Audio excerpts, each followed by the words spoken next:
Buonasera amici di GiovedìScienza. Questa sera parliamo di un Good evening tema and welcome, friends of GiovedìScienza, Science on a Thursday. This evening we'll be talking about something which is extremely topical and which looks to Expo, that is to say, food and health and safety. This is both important for our country and from a global point of view. We would like to understand what Expo means for countries that have a very different relationship with food compared to what we do. It's a topic which we have already discussed partly with Maria Caramelli in a previous meeting, and I would like to thank her for coming back. She is the General Director of the Istituto Zooprofilattico del Piemonte, the Zooprophylactic Institute in Piedmont and the Aosta Valley. She is a doctor of animal pathology, and she is also a member of the Veterinary Institute for Food Safety. And a few years ago, she was appointed, and still is, as head for the mad cow disease center. She has published scientific papers and a number of other books which were for a wider public, one of which is at the entrance.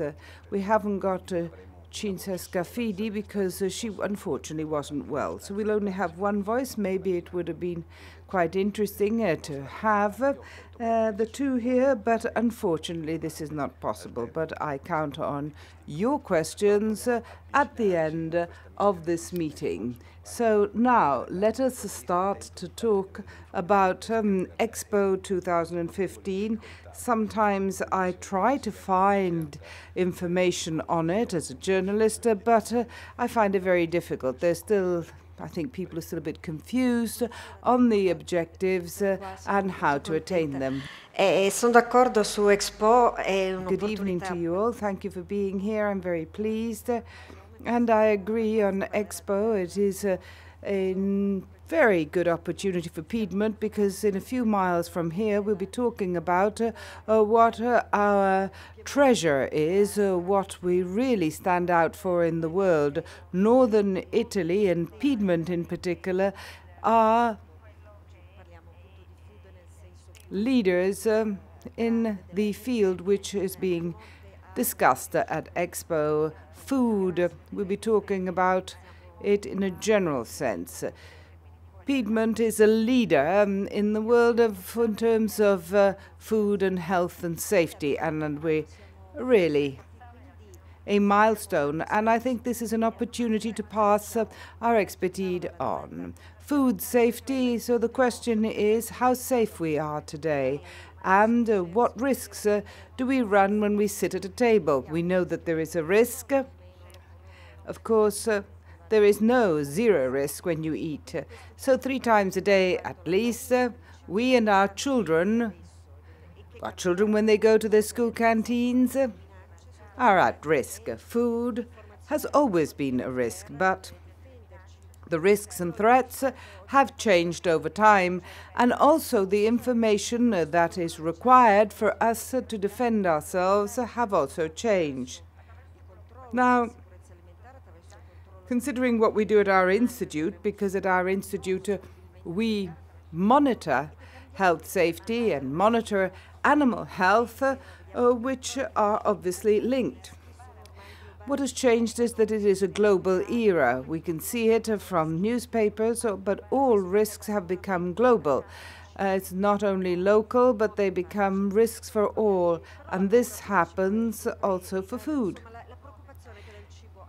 So, new sides to it, but concerns, well, our concern, in other words, is that food safety should be defended. But it's different food security, which is what another aspects between which Expo will be discussing, because in English there are 2 words for safety and security, while there's only one in Italian. So one is having enough calories, and this is a problem for one part of the world that doesn't get enough food. Luckily, it's a shrinking number of people in the world, but food safety is becoming a bigger concern. That is to say, the possibility of getting a disease from food. And that's what I will be talking about today. Since time immemorial, human beings have been afraid that food could be a risk. We've always tried to reduce the risk and bring it to zero. And for example, smoking food, fermenting, or salting it, putting them in brine, are all techniques that were introduced to avoid food degrading, although people at the time didn't know that they were eliminating bacteria. Or cooking food, for example. Human beings realized that a lot of potential risks had disappeared with cooking, and we have to remember this, especially in a day and age when there is an increasing attraction for raw food, because when it's cooked, it lasts longer. But in the global era, in the era when a risk which starts far away can become ours, what happens? Well, the main way is what we're trying to do as an institute.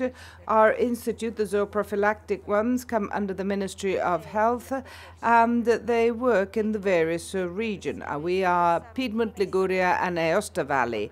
Now, what do we do as an institute? We have tried to think of health as one, because there's the health of the animals that give us food, and that is what is linked to our health. So to defend our health, we have to defend the health of all animals, and we have to monitor their well-being and health, so as to end with a safe product, a product which we hopefully will reduce risk. Here is to show you the picture of the world. 70% of emerging diseases in the world are linked to animals. These, I'm talking about new diseases that have emerged in the past 20 years and which have led to great concern. They're to do either with direct contact of animals or by the fact that we eat animal produce. Now, the mainly concentrated in the most highly developed and industrialized parts of the world. Certainly there is an underestimation in some other areas of the world, of the developing world, compared to ours. This is unquestionable. But it is also true that it is in the Western world that we are witnessing the development of animal-caused diseases. Now, what is important is that the key is in the process of globalization, the fact that there is a movement of people, animals, things, raw materials. For example, think of the raw materials that are moved to produce fodder, animal feed. The mad cow disease taught us that the food that we give animals must be as healthy as the one that we eat. Before mad cow disease, we didn't even think that this could be a problem. But when we realized that we turned our cows into cannibals by giving them the residues of the slaughterhouse, we had passed the prion of the mad cow, so we understood that animal feed is essential because they can carry dioxin, mycotoxin, bacteria. The raw material for animal feed are mostly, largely, from abroad, from other continents. So these raw materials circulate. People circulate, animals circulate.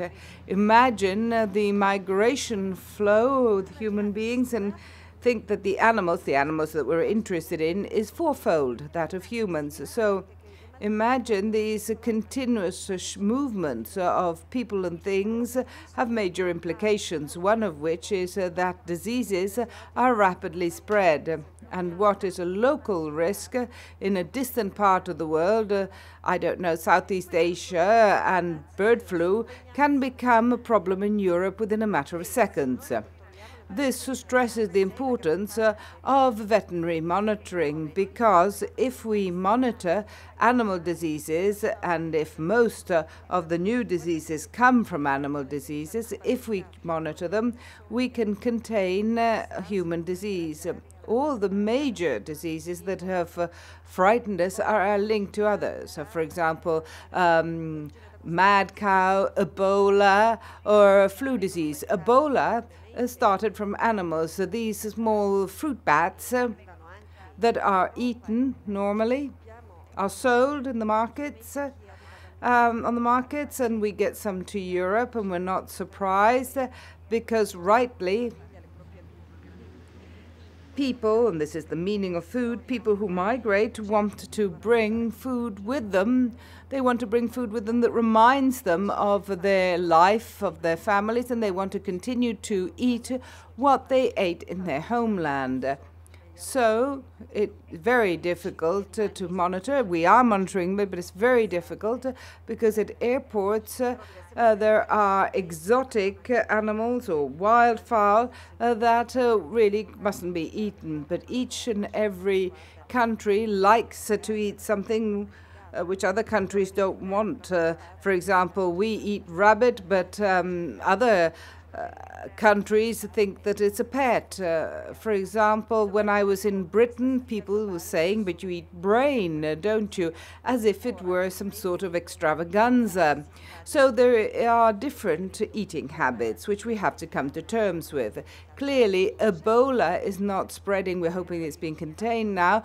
It's not a food-related disease, but it probably started like this, either because of contact or manipulation and handling of these fruit bats that were the original reservoir of the disease. Another disease that frightened us very much that comes from animals, and I will just dwelling on these examples to recall the role of animals as reservoirs of diseases and then cause the entire markets to collapse.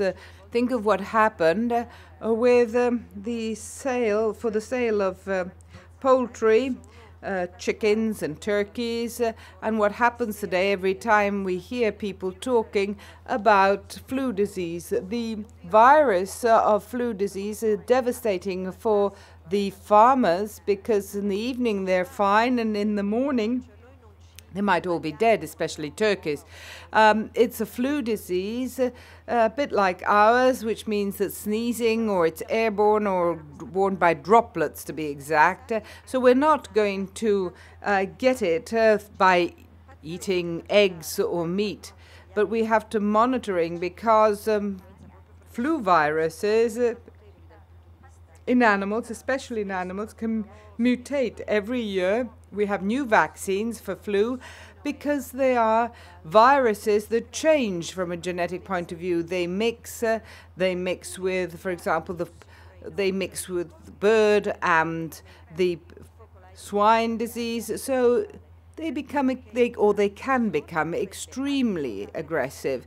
So biosecurity, which means trying to contain these viruses, is paramount because its spread might amplify the possibility of the species jump or leap. That is to say, a virus which is particularly aggressive passing to human beings. This happened to China. 300 people recently caught bird flu, but they had all handled infected poultry. In Europe, the only person who died was a vet, a Dutch vet, who had handled animals with flu. However, the importance of limiting and containing animal diseases is very important. What happened in Africa?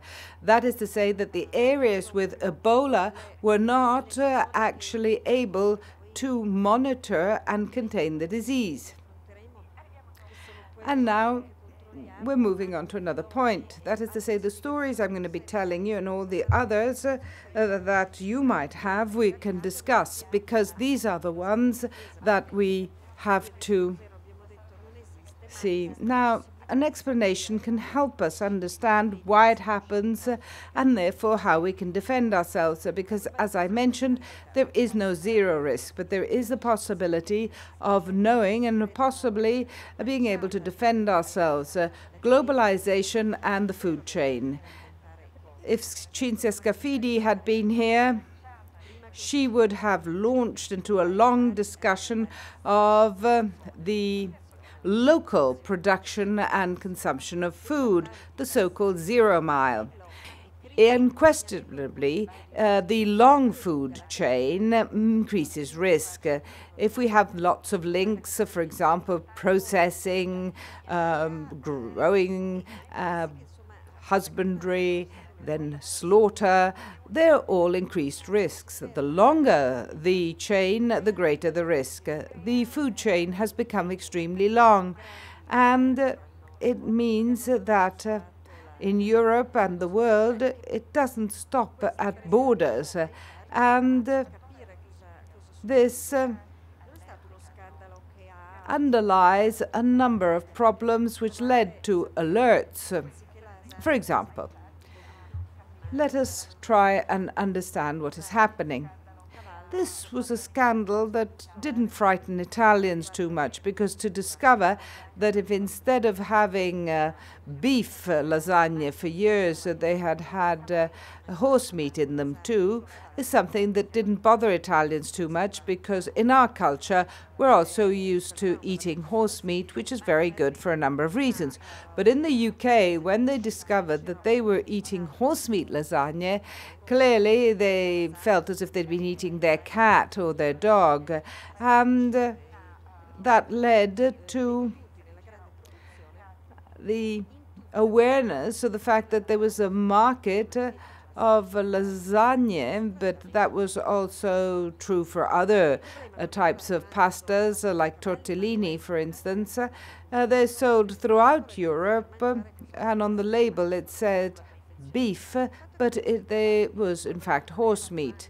The problem was not so much horse. Well, first of all, horse meat, because that was fraud, because a consumer has a right to eat what is written on the label. But these horses that mainly came from Romania were runners, that is to say, they were race horses.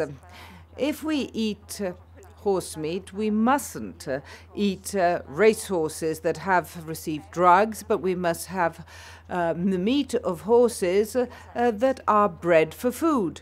These are two separate careers. Race horses are different from the others, because if you have a racehorse, you can administer drugs.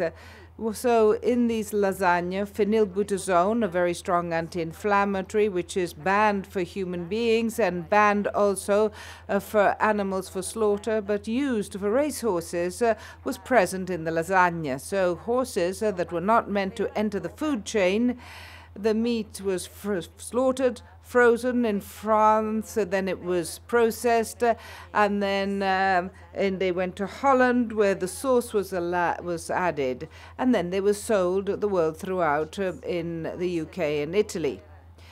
This is just to show you, to give an example, the fact that the odyssey of the lasagna is something which happens the world throughout before it ends up on our plate. And it's very difficult to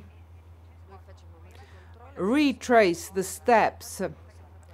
And traceability is one of the hallmarks of safety, knowing where the food comes from and what the various links are. We monitor this. The food crisis, in the end, are in one way good, because it means that we have improved our techniques. For example, we've improved now and the method to understand what type of meat there is in meat sauce.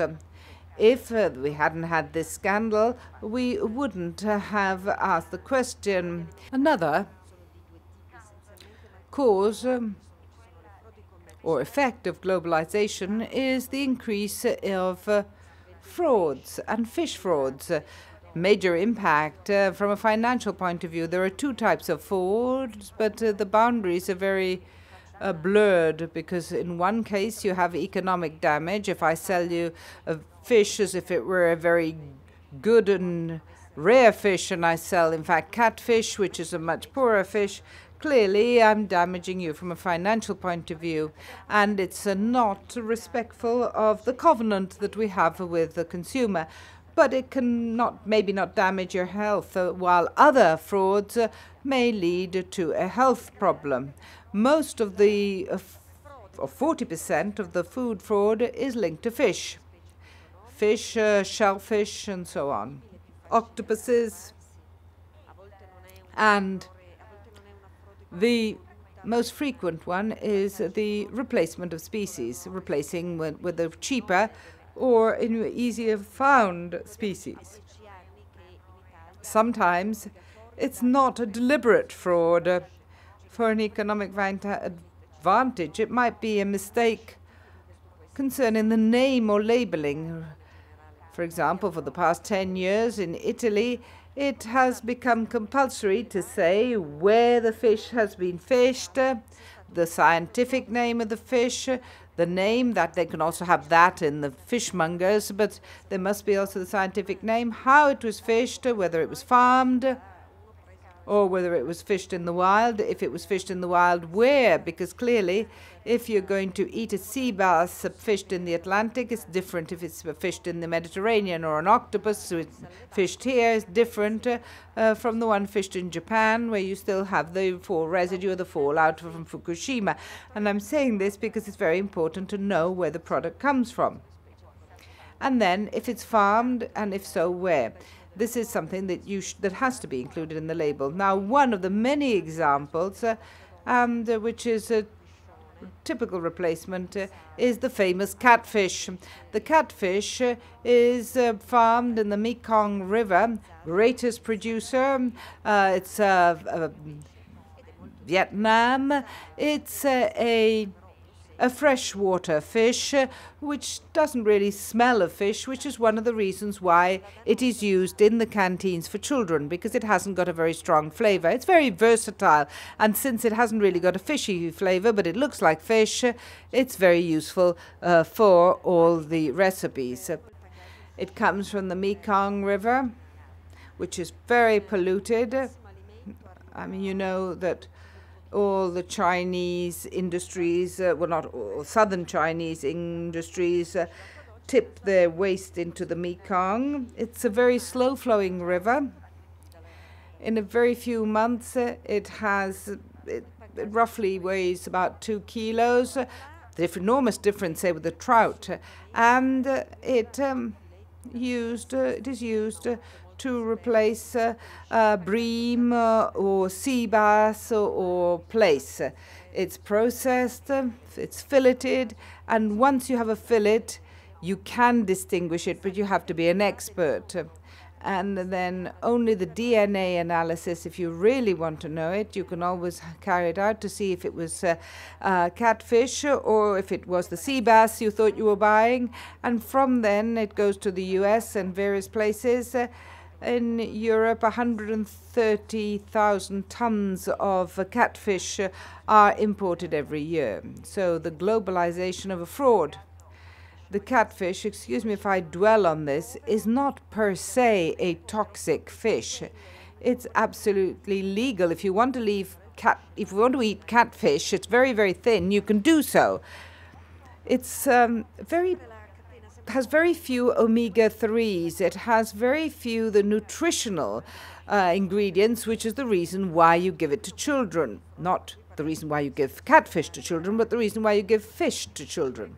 Again, to show you what the risk of globalization entails. So since the risk is there, here I'm not only talking about a fraud, but a health risk.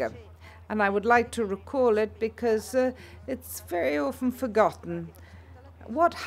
This is, do you remember last year? Because this year we haven't collected or gathered the data, but there is an increase, for example, a statistically significant increase of hepatitis A. Hepatitis A is caused by a virus which very often is passed on from shellfish. It's the increase in Italy, we're talking about additional 1,200 cases of hepatitis A, are linked to deep frozen berries. So it's nothing to do with the berries that you buy at the market or wherever, but those deep frozen packages that are sold through the supermarket chain. Now all the lots which were queried have been withdrawn, but the Ministry of Health reminds all consumers that it's best to boil these fruit berries because we still haven't managed to block the flow of contaminated fruit. What happened here? Well, berries, and you think, I come from Cuneo, wonderful area for berries, so we use them. But in fact, they're assembled in Italy, but for example, blackberries come from Romania, strawberries come from Slovakia, other berries come from other countries, and they're frozen and then mixed together and sold in supermarkets. The virus which was found in fact, it was the Brescia agency, is the same one which is causing diseases in people. Probably there was a contamination in those countries because it's a fecal virus, which means that there was not much hygiene in either the harvesting or the packaging, and the virus ended up in the bags, and then we eat it on our tables. Another example to remind you of the worst case that we had in Europe, in Germany. Germany is the most advanced and developed part of Europe, and it had tens of deaths, especially women and young people, perfectly healthy people, and 4,000 people who ended up with a dialysis. Think of what happened for the hospitals in that one region. There were 4,000 extra people for a disease which was caused by a particularly aggressive strain of E. coli. E. coli is a very common bacterium, but there's some strains that are more aggressive than others. The Germans immediately understood that it was food-related. For about 2 months, they failed to discover what the cause was, or what the carrier was. This was the E. coli 104, I think, which attacks the kidney tubuli, causing drastic kidney failure, or causes hemorrhagic gastroenteritis, which can be fatal. They were wondering why women and children, and I'll give you the explanation at the end, they failed to understand the real cause, identify, and I'll tell you who the killer was. It's a sort of fenugreek. They're a bit like soy shoots that came from Egypt and were sprinkled on salads. They're usually not washed very carefully, and they can be easily contaminated because they need water and they're close to the ground, which means that contamination from water is very easy.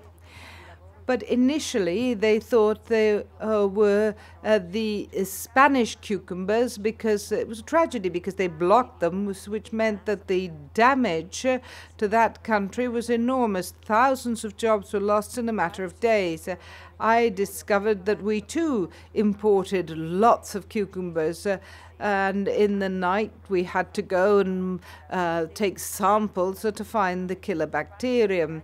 When they discovered that it wasn't the cucumber, the economic damage was done. And this is why I mention it, because the economic damage on entire sectors of the food industry was done in Italy. For example, for some reason, watermelons were no longer sold because these food alerts have this side effect, which is pretty dramatic. That is to say that people not only distrust that particular type of food, but the similar ones that can be associated to it. For example, the Farmers Union, the Coldiretti survey, said that 40% of people, when they read that there is a risk for that particular food item, stops eating them, but 13% never goes back to it.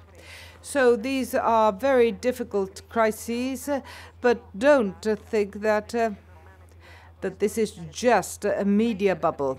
It's not true. The food-borne diseases are increasing by about 8–10% a year. And I think that as I'm talking to you, you'll understand why. Why? Well, because there are things that increase our risk by exposing us more. This year, 1 person in 4 will suffer from a food-borne disease. Maybe they won't realize it. Maybe they'll eat something and they'll start saying, oh, I've got flu bug and it's a stomach bug. But very often this is a food-related toxic infection, and which we identified gastroenteritis. But this depends on who I am. Say that you take a salad with chicken, and the chicken might have listeria. Listeria is it's a very common type of contamination also in the processing. If this sandwich with chicken, we all eat it, when we're all the young ones will at the most 3 days later we will have diarrhea, vomit for a day, maybe feel a bit tired, and you'll say, right, I had flu. But if a woman is pregnant, she'll miscarry and she'll never know why. If an elderly person suffering from congestive heart disease, this bacterium goes to the brain, encephalitis or encephalitis. Please excuse me for being so blunt, but this is just to show that the diseases that are transmitted by food will have a different impact according to the person who's taken it. And this is the reason why certain people must be more careful, very small children, very elderly people, people who have chronic diseases, so that their immune system is not quite as good as it was. And for pregnant women, in these cases, you have to be more cautious. New lifestyles, food styles, so this means that we're eating out, for example, more often, and that we're now carrying out tests on the Turin canteens. The children altogether eat 50,000 meals a day outside, not at home, and think of what bad hygiene could have. If you're at home, bad hygiene just means bad hygiene. But in this case, when you have canteens, the risk is amplified, and it involves a large number of people. This also means that our type of food, of the food that we eat, is changing. We're eating ethnic, and more people are eating raw food. As I mentioned earlier on, human beings understood many centuries ago that by cooking, you eliminated something that at the time people didn't know was a bacterium, but it is. This fact that people in the last few years have gone back to raw food, milk, eggs, raw meat. We've always had it in our tradition here, but raw fish, for example. The other day I heard about a chef who spoke about raw rabbit. Now, the passion for raw food is spreading, and there are new risks, new possibilities for new diseases. Think of the development of sushi or Japanese food. Several surveys have been carried out, and we can confirm it, that in many sushi bars, unfortunately, they don't freeze it. They haven't got the abatement system, and this is an essential part of the food chain safety, because the risk in this case, which I'm sure you're all aware of because people talk about it, but has to be stressed, but it's very difficult to diagnose, is anisakis, or generally speaking, of parasites. that may affect fish. It's caused by a worm, that it's a nematode. It's very easy. If it's big, you can look at it.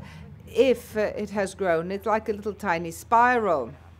This parasite is in the gastroenteric apparatus, and when the fish is dying, it abandons the intestine and goes towards them. It migrates very rapidly to the muscles. That's if you're fishing on a boat and you eat it, there is no risk at eating it raw.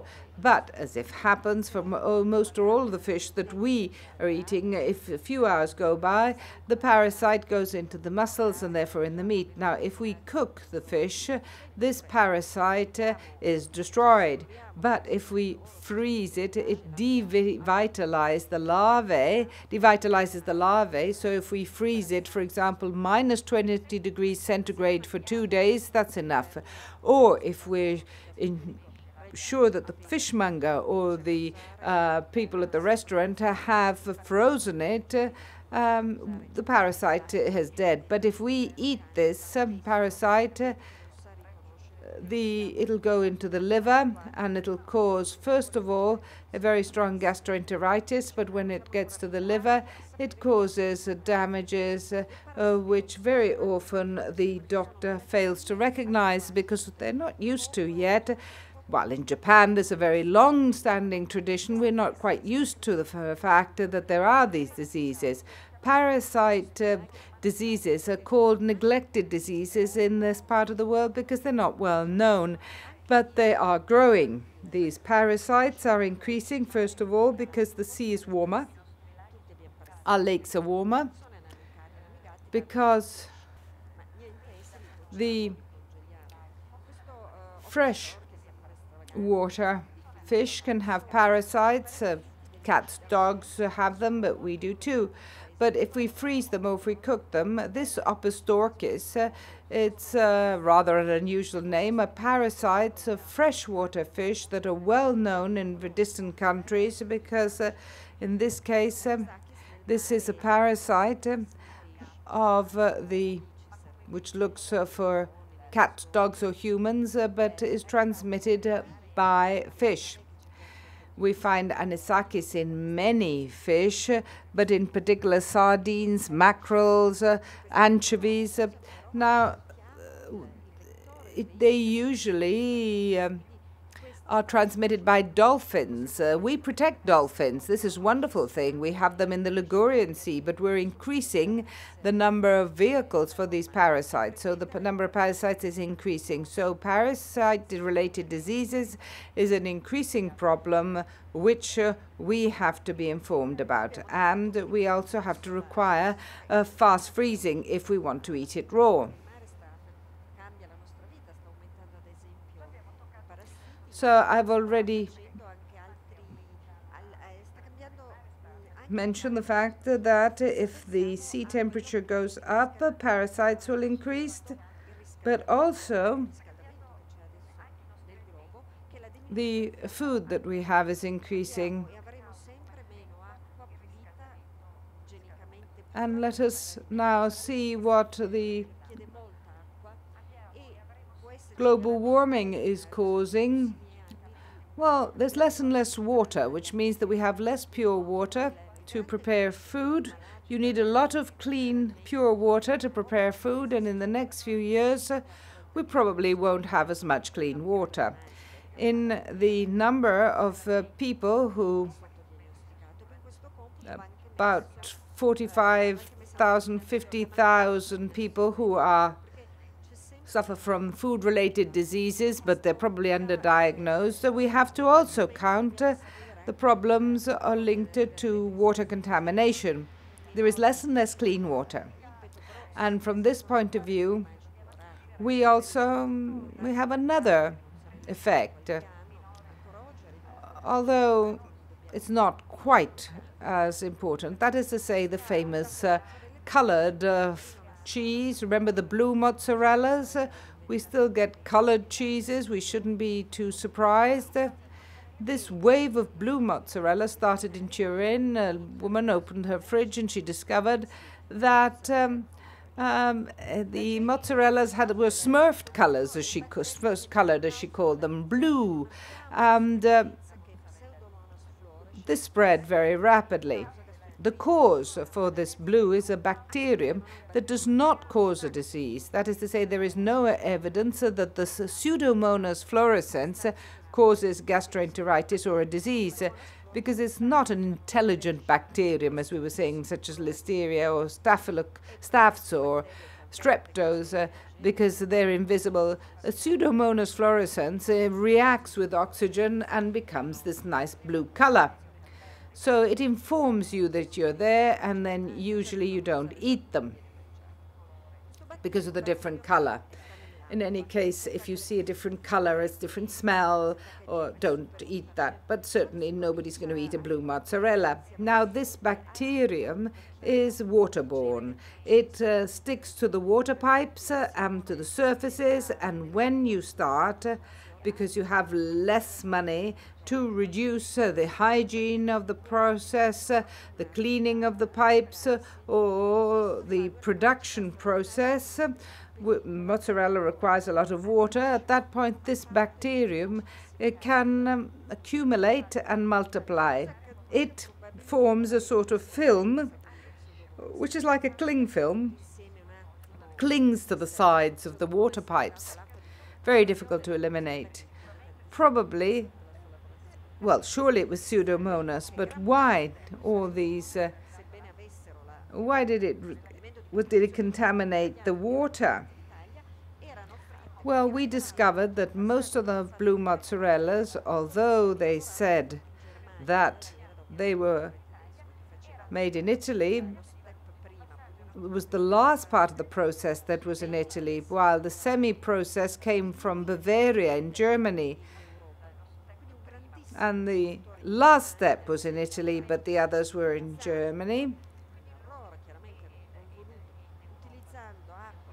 So an enormous producer of the semi-processed mozzarellas made a mistake, certainly didn't want to, but used water, possibly well water, in any case not clean water, and contaminated all the semi-processed, but there was no blue because mozzarella hadn't been finished, the process hadn't finished. Once it was made in Italy and maybe left in the fridge a little bit longer than it should have, contact with the air, and they turned this blue color.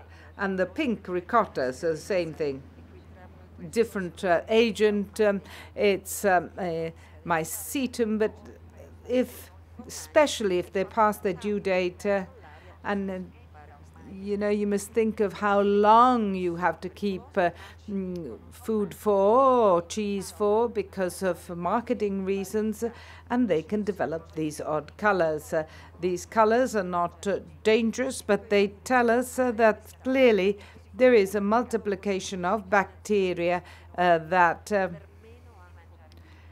makes it impossible for us to eat it. I wanted to see these technicolor cheeses as a signal that there is less clean water, and also, probably because of the financial crisis, a little less attention to the food processes, while the consumers want food that will last longer. Again, if we consider what is happening in the environment, I would like to say that healthy environments mean safe food, while a sick environment means sick food, where you burn waste, the industrial waste. Clearly, we cannot be surprised that next year we will have bad tomatoes and so on. Chernobyl took place 30 years ago. And the fallout in some parts of Italy, especially in Piedmont, and the sampling show this, was badly hit. In those days, and we're talking about between May and June of '86, the fallout of cesium and radionuclides was especially abundant in some rainy areas and area where there was more woodland in Piedmont. So, for example, we carried out a monitoring on the wild boar that is sold as game. And this is also another change. We're eating more and more game for a number of reasons. So we monitored it to find a parasite which is trichine. And one of our researchers, while I'm there looking for finding trichine, because trichine is, humans can be affected by it, just a bit like the fish parasites.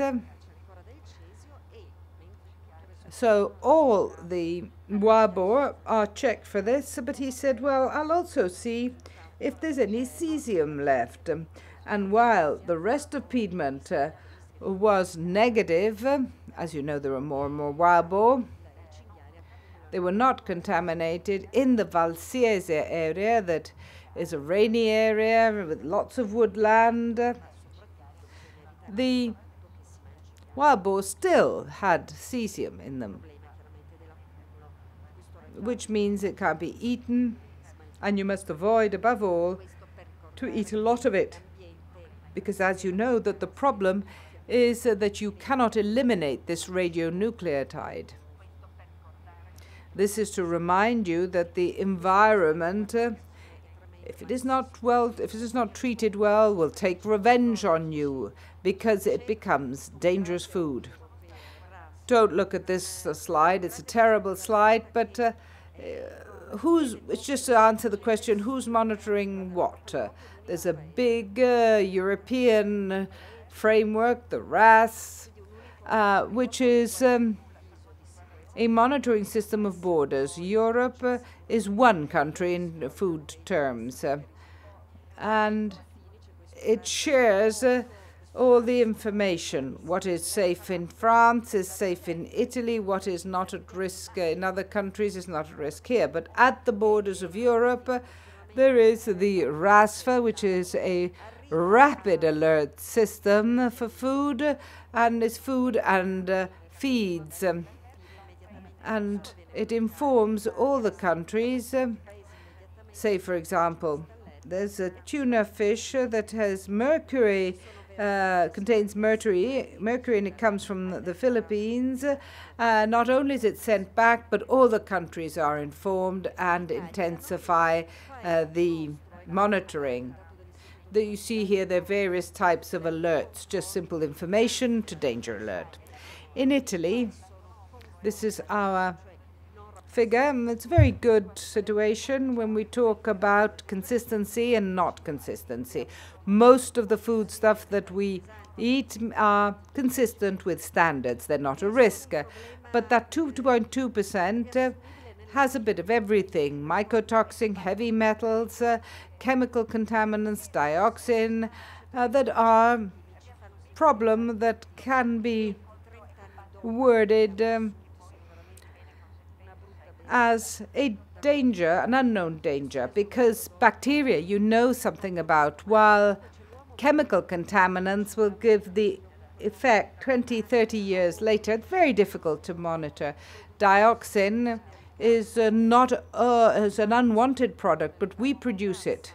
Where you go by car or where there's combustion, you produce dioxin. Dioxin ends up in the food chain, and in particular in the fatty parts of the foodstuff, eggs, milk, meat.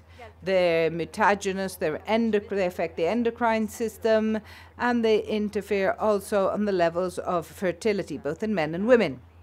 The other below are the biological risks that we often have. These are bacteria that I have mentioned, and they mirror the European levels. We have the same Campylobacter is very often present in chicken, fish, and also in salads, and it causes gastroenteritis, and it is one of the most frequent causes of disease. I'm going to give you a bit of advice now. Why? Because we the consumers, are an essential link. If there is a problem in the previous links, there's not much we can do, except that we can certainly gather information. But more than a third of the food-borne diseases start at home. As you can see, a large number of the food-borne diseases starts at home. Why? Well, because you make mistakes, which we can discuss in more detail. And in the house, there are a number of toxic infections. Infectious diseases are the ones mostly caused by parasite and bacteria, because the chemical problems are not generally found at home. There's also very difficult because it's not easily identified. But as far as toxic infections are concerned, when we're sick because we've eaten something with a bacterium or something which causes toxins, or a bacterium which per se is pathogenous, then the home is the most important, or is the place where most frequently you find them. Just something to remind you. We are a country with the greatest tradition in preserves. Our preserves, homemade preserves, are known the world throughout. In other countries, they don't spend hours cooking fruit or vegetables, so they just get to go to a takeaway. We have this wonderful tradition. But as a result, we also have a large number of cases of botulism. We have the world record of botulism. Recently, we had 2 cases in 2 youngsters who were paralyzed. Possibly they're improving now, but the Clostridium botulinum produces a toxin which is the most powerful in the world. 1 gram can kill 14,000 people. In fact, it's an agent of bioterrorism. People say, beware of this toxin. This toxin is produced only under certain conditions. Clearly, when the bacterium is as a spore, it doesn't produce anything when it's in the soil. But in preserves, where there is no oxygen, we've created the ideal conditions to generate the toxin. So if you make preserves, you have to be careful, because most cases of botulism come from homemade preserves. These 2 youngsters had eaten, both of them, I can't remember, but yeah, I think they were French beans or something, preserves. And you must be careful, because there has to be great hygiene, so you have to clean it very carefully because the bacterium is in the soil, wash it very carefully, sterilize the containers, boil it for a long period, and then there are some preserves that are more at risk. That is to say, for example, jams are not at risk because sugar is an enemy of the bacterium. For example, when there's not a great level of acidity, with the very acid ones are not dangerous, but when they're not very acid, they are a bit dangerous. The conditions, at least, are favorable, especially if hygiene and extended cooking is not maintained. Another alarm, which the Health Institute in Italy launched, a colleague said that it is a disease which southern Italian students have when they come to study up north, because food is food to remember home, but it can be a risk, especially when we eat them in the winter. Now, don't forget, kitchen is a laboratory. It's a laboratory which also has the ideal conditions for bacteria. It's damp, it's warm, so you must use our weapons. Hygiene is the first. It's boring to remind you, but for example, hands, don't cook if you're not well, if you're sneezing. Remember that there are niches of germs, and in particular, the wooden chopping boards because there are fissures there and you can't get to wash them. They multiply there. And maybe you use one for raw food and you wash the salad and then you chop it up and you don't wash it again. And then it'll be infected. You should have two different chopping boards, one for raw things, one for for cooked things, because for example, cross-contamination is the most important thing to avoid. Say you have raw meat or raw chicken, which is full of bacteria. We're not worried about it because you're going to cook it. But if it's then in contact through the chopping board with the salad that is then served as such, then salmonella, which may be waiting in the chicken meat to infect you, will infect you through the salad, and you must wash it. But in particular, the kitchen towels are a concentrate, as the health agency says, so change them frequently.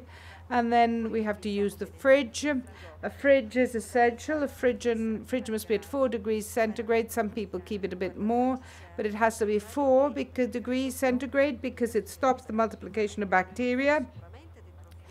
So surely we've got bacteria when we have it inside the fridge, but the important thing is that they should not multiply or produce toxins. So right temperature of the fridge, keep it clean, don't fill it too much so that cold air can circulate, and remember that there are areas of the fridge which are suited for all food. The bottom ones are cooler. So what you put there, you put more delicate, for example, meat and fish there. Don't ever keep fish for more than a day or two. Be careful of recycling the leftovers. Be careful of, yes, of course, it's a good thing to recycle leftovers, but don't overdo it. Meat and fish, the most fragile things from a microbiological point of view. And then as you go up, you have, for example, cheese, fresh cheeses in the higher shelves and in the door, which is the warmest one. Keep the food that you have, for example, drinks or sauces, which are not really in the fridge because otherwise they would decay or cause a risk, but simply because we like to eat them cool. Think of how many times you open the fridge before dinner, and each and every time the temperature rises. So you must try and not open the fridge all time.